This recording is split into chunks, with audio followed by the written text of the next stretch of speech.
why is the Ganges almost over? Because the glacier is melting 1,000 times faster than it was predicted to melt. So it's already gone in by about 5 kilometers. Now it's happened now. In today's news, you have seen that the Alps have got no snow this year. If the Alps get no snow, Europe gets no water. So it's already upon us. So when we use language like, oh, in 2050 has happened, nobody for a minute believes A, that they will die, but 2, that they will ever see 2050. Strangely enough, both these beliefs exist in our minds.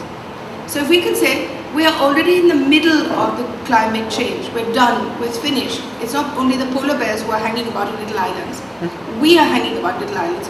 If I get 7 million Bangladeshi refugees per year, because Bangladesh is going down, because it's a coastal area, then my life is already over.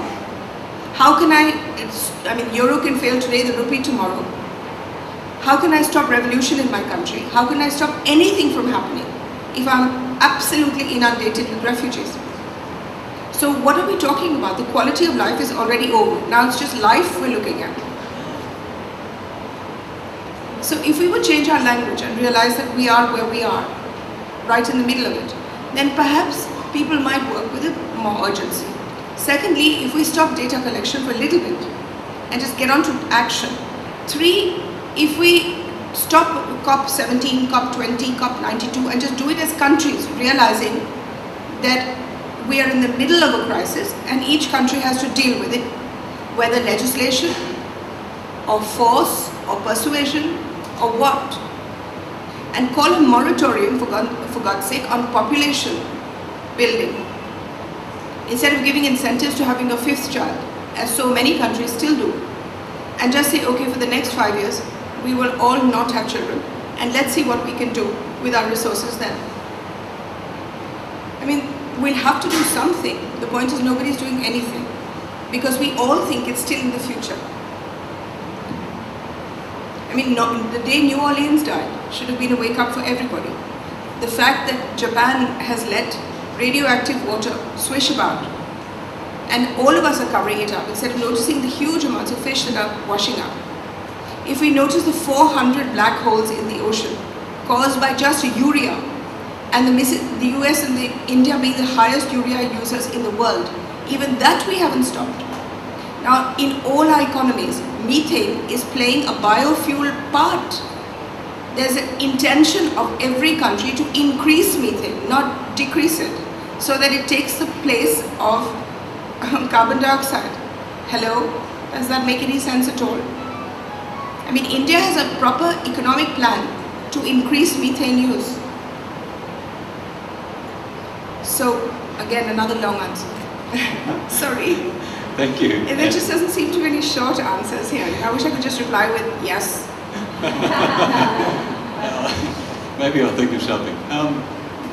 The World Preservation Foundation has seen a number of solutions that can actually work, and one of them is the Netherlands Environmental Assessment Agency have said that the quickest way and the cheapest way to pull down carbon dioxide to stop the heating is to plant trees, to grow trees rather, and grass, to take the livestock off all the rangelands, all the pastures of the world, and that would cost only 20% of any other mitigation. In Africa, 51% of the continent is actually high rainfall savanna. That is, there's more than 3/4 of a metre rainfall, and we're told that with that rainfall, if the savanna was not burned, it would return to woodland and forest. So there we have huge potential to soak up. It's in Africa, fire is used commonly to maintain pastures, to burn out old grasses and so on. Several times a year they fire. No, it's used in India as well. It's used in China. It's used all over the world. Yeah. Fire is used as a method to clean up. Yeah. So I share your concern, but I do see these solutions are there, are readily available for us. I don't see any solution. Do you think we should? I don't see tree planting as a solution that will work immediately. After a tree is not a tomato plant. It doesn't grow in 2 months. I can plant a billion, million, trillion trees, and I will still have to wait 50 years for them to turn into a forest. No, I'm saying even if we let it regrow naturally, or even whether we plant them, it's still not a solution that will work for me right now. It will not stop the Arctic from melting. I'm more concerned with the permafrost in the Arctic than I am with anything else. Because if they melt, and we've still got the ozone holes there, then nothing stops us from completely going over the edge. So give me a solution that will stop the Arctic from melting, that will keep the permafrost, keep its methane. Give me that solution. Don't give me about putting 5 cattle into a room and letting the grass grow naturally. You know, we're looking at titch button solutions. That's why NGOs do, halfpenny worth of work and then congratulate themselves horribly, Or governments use NGO work to say how well they're doing. But tell me the one solution that will stop the Arctic. That's all. That's the one point we need to go to. Not Durban, not India, not anywhere else. Mitigation strategy from grassland. I'm just wondering if you could share with us your opinion of the difference of changing diet versus a mitigation strategy like that. If you don't eat, you don't have to take. You see, the Netherlands is suggesting every country has come up with its own crackpot solution, all right, to remove 12% and 15%. US says make pigs with 3 stomachs and cows that have produced less fermentation, right? All the scientific establishment is now working on biogenetics for animals to make them produce less methane. Netherlands, as you say, is saying let's take them all off the pastures and put them into rooms. The point is, whether you put them into rooms or you put them outside, they're going to produce the same methane levels. Yeah? So the best is not to have them at all. And the only way you could not have them is by not eating them. So don't eat them, and by next year they won't be there. And then you can have all the pastures you want. You can have all the regeneration you want. All the fires that are set in our countries are to clean up the areas for cattle, so they won't be set anymore. So do you think the vegan solution is a real solution? I'm saying not only is it a real solution, but it's an immediate solution.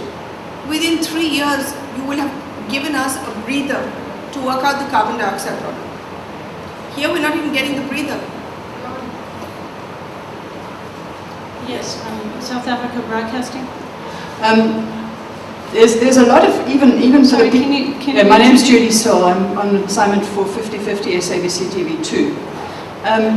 There's a lot of people who in the main plenary discussions, the fact that methane is not on the table is really ridiculous. But even what is on the table, the fact that there is so much contesting of everything that is trying to prevent us from using a fossil fuel-based society, it doesn't make sense. There's a lot of people who've, as a result, come to think of it as like a conspiracy, that the government's actually working for the oil companies, and we just fools who just go along with it, and we believe we have democracy because we get a vote once every 5 years. Is there any other reason that you can think of why the world would actually choose to those people who are in there discussing nothing except money, surely they either don't believe it or there's some other agenda. Have you got any idea what it could be? And the second question is the sea. I'm really very worried about our situation in the sea. Can you just tell me what you would have told us if you'd had more time last night about the sea? Well, the first thing I'm going to tell you is that why are people quarreling inside COP? Because not a single one knows what they're saying. They're all career diplomats, career bureaucrats, and career politicians, none of whom are scientists and none of whom have actually got any positions except country positions, which are that I will take home more than the other. If you look at the COP from 1 to 17, the same person hasn't attended the next COP, either the same minister nor the same bureaucrat. Most of them, like for instance in India, the person who's coming here was appointed last week. So hasn't got a position at all, except I won't do what my predecessor did. So what you're dealing with is people who are talking about matters they knew nothing about, to an audience which is not in Durban but in their own countries. And it's about a subject that cannot be dealt with, as I said before. Why would I quarrel with you? And why would I keep quarreling with you? Unless I didn't know what I was talking about. 2, I didn't know what I wanted. What do we want with carbon dioxide? As I said, what is the position? What are we quarreling about?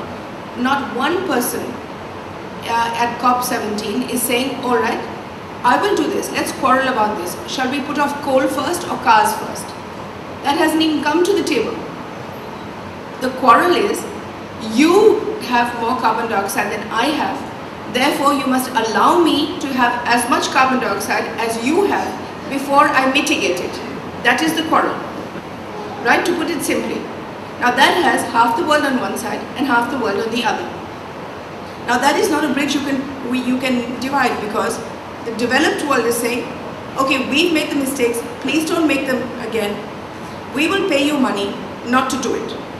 And the developing world is saying, I know, I'm sorry, that's too late, I can't go back with just this much money. If you give me this much money, I'll think about it. But in actual fact, I'm not going to change because I'm going to do what you did. That's the only quarrel.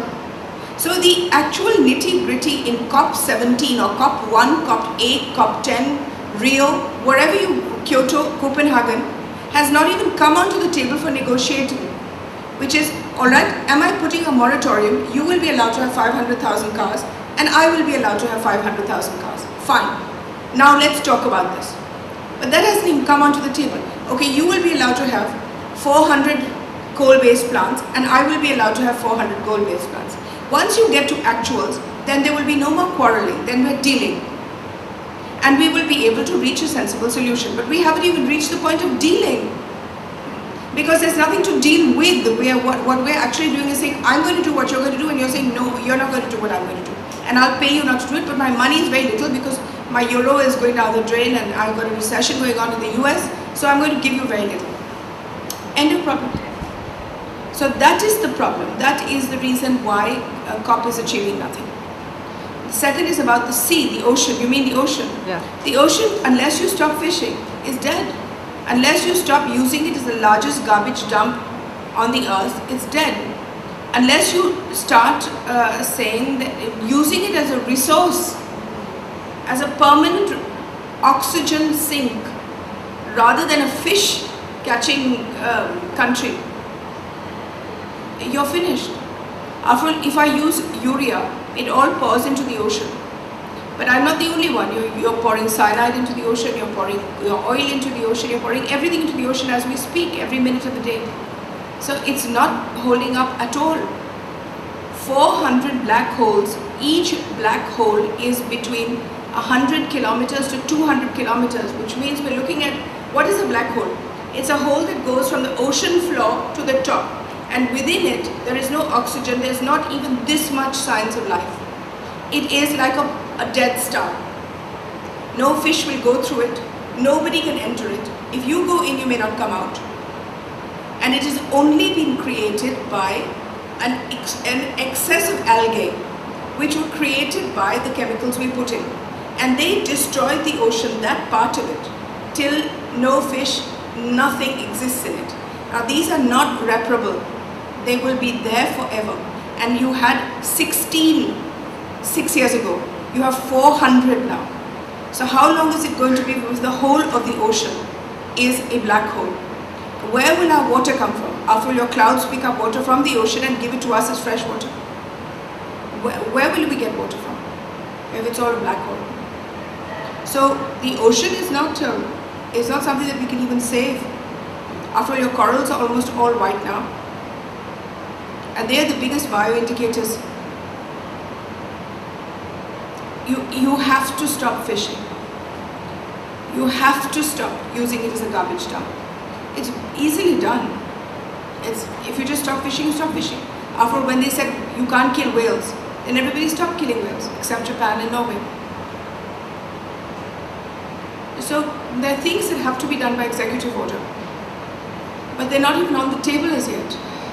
Nobody is saying stop fishing. They're looking at quotas. You fished out the Arctic, so you go to the Pacific. You fished out the Pacific, now you go to the Indian Ocean. So, I don't really have much hope. But in any case, all of it becomes irrelevant when the Arctic ice melts. So, I know, so boring, so despondent. I wish I could say something so happy that we would all be jumping about for joy. From the message that is coming from your side, it's more, I would imagine, of an appeal to an individual, your ordinary man in the street, to say, change your lifestyle, basically, something that I'm very much for. But it's a case of how realistic is that? Because it's one thing to say, hey, let's look that way. For me, it's a case of how do we, if we were to just put simple, realistic steps for an ordinary person. What I'm saying is, don't change your lifestyle. That's the thing that everybody doesn't understand. The carbon dioxide quarrelers, the ones that have taken carbon dioxide as their main message, are saying change your lifestyle, which is what nobody's prepared to do, including me. If you tell me don't go for a holiday, roam around in the dark, go to sleep before 6 so that because there's no electricity after 6, I'm not going to do it, right? I mean, Greece was dying and it still wouldn't change its lifestyle, right? So I'm saying, have as many cars as you want, put all the electricity on, do what you want, don't change your lifestyle, except in one small fashion. Don't eat meat. That's what I'm saying. Don't eat fish. Now that is the least of your lifestyle changes. If I asked you a simple question, give me a choice, whether you will use your car or whether you will eat meat. If you eat meat, you will not get a car, and you will not get buses, you will not get transport. Which one would you choose? Well, look, it sounds all simplistic the way you... No, it's quite simple. It's quite simple because one says, I'm saying use as much carbon dioxide as you want. Give up the methane. Now you have to take a choice. Obviously, anybody will say, no, a car represents for me freedom. Travel represents for me liberty. Whereas meat is irrelevant if I have great vegetables, if I have great food to eat, if I have mock meat, if I have things that taste the same as meat. After all, it's taste that you're worried about, right? And what we're saying is that without the methane content, we can give you the same meat, because that is where technology has already reached. So, what would you rather give up? See, what I'm trying to say, ma'am, is that I'm talking as a man in the street, somebody that lives in an ordinary community where, for whatever reason, over the last, I don't know how many years now, people's diet is so much made of, stuff from meat. Essentially, Absolutely. Now, that is a radical change to say to somebody, I mean, as you know, South Africa is one of the... But I need to present it, governments need to present it as an either-or solution. If you do meat and cars, you die. So now you do meat or cars, meat or electricity, and you live well. Which one would you choose? Tell me. Well, I know what you need to, but I'm saying, practically speaking, for an ordinary so that we be practical and we don't die. Wherever he works, there's a KFC, there's a McDonald's there, there's this, that. But that's there because you eat it. So if we were to say to them, guys, this is what we should be doing, a step-by-step process. There's no step-by-step time now. Of living or living off. I'm saying we are trying to do a step-by-step. We are saying, after all, I'm not standing here with a stick and we are presenting to you delicious alternatives. We are presenting to you, after all, we are all as well dressed. We live just as well. There are no aging hippies here. We are all reasonably good in our professions. All we're saying is we do not believe in destroying the earth. And we believe that if you remove methane you can do well. That's all we're asking you to do, is to bring it onto the table. And this step-by-step approach has been tried for carbon dioxide. It hasn't worked for even one step. After all, after spending something like $100 trillion, solar energy is still 3% of the world's total electricity mix. So that's step-by-step. That's a step-by-step approach. So no doubt by the time we all die, it will reach 5%. So what we're saying is governments now have to take a decision and say that no meat now.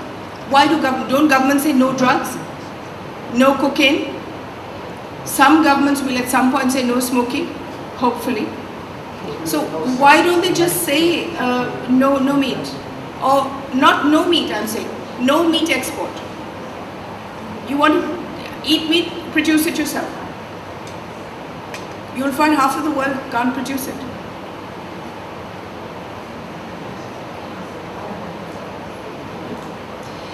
Yeah, briefly, just to follow up on what, my name is Melanie St. James. I'm here from Empowerment Works. We're based in California. We're a global sustainability think tank in action.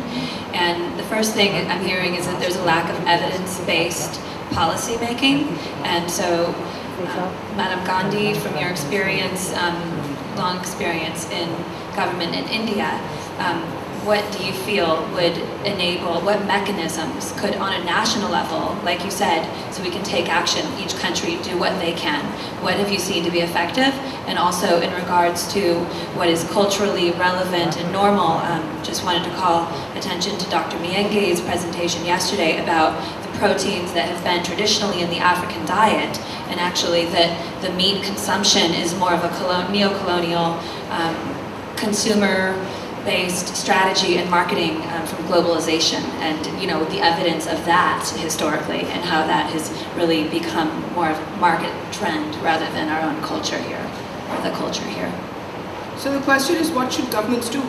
Is that the question? How can evidence become part of the policy-making framework? The first thing is to, I'll tell you a story. I don't know whether it should be on television, but it's a correct story. When I was 32, I was Minister for Environment, and I was sent off to fight, to work the Montreal Protocol, because India was holding up the entire agreement.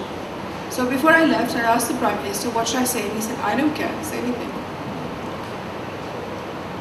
And so I actually studied, and we managed to get the protocol through. But that were my specific directions. I don't care, do what you like.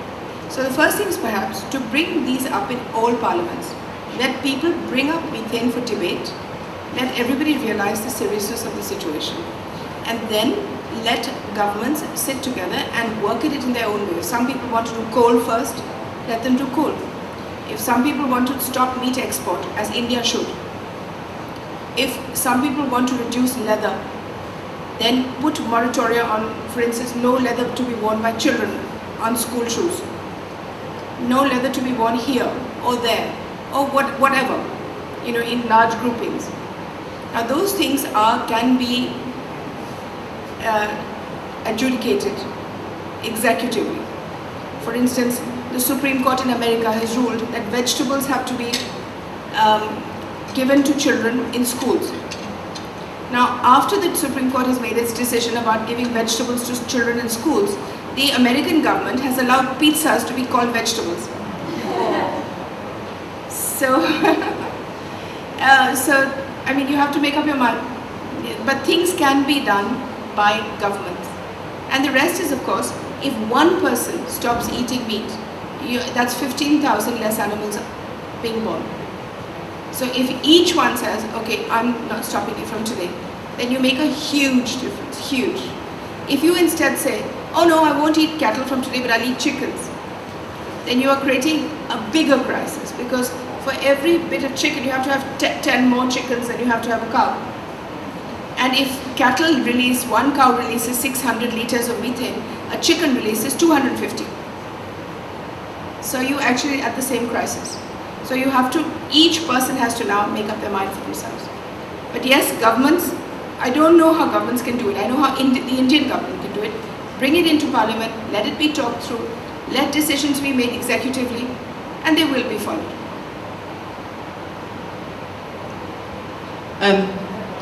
It seems very strange, but that a whole conference on global warming actually ends up with the governments talking about money. But that seems what they're talking about. They're not really talking about saving our planet, they're talking about money. And it leads you to begin, especially with all the things that have been happening with the world of money, and you begin to realize money is really a scam, isn't it? It's just a way of controlling the resources of the world. No, but they're talking about money because there's nothing else to talk about.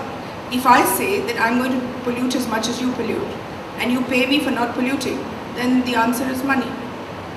But how do you stop see, the people giving the money, the United States was giving a polluter fund, right? Now I know in India that you did the stupidest things and then you claimed that money. So you didn't actually make any difference. Suppose I was running a shop and I decided instead of giving plastic bags out, I gave paper bags out. Then I would get money from the polluters fund. Suppose I grew 15 trees in my backyard, I could then claim money from the polluters fund. So if you're going to throw money about like that, then the talk will always be about money because there's never enough. But there's no way in which the people taking the money are using it sensibly. And there's no way that the people giving the money can or even should give it. Alright, I made a mistake, I polluted the planet. Why should I give you money now not to pollute it? You do it yourself because in any case we're going to die. Maybe because of my mistake, but you're dying just as much.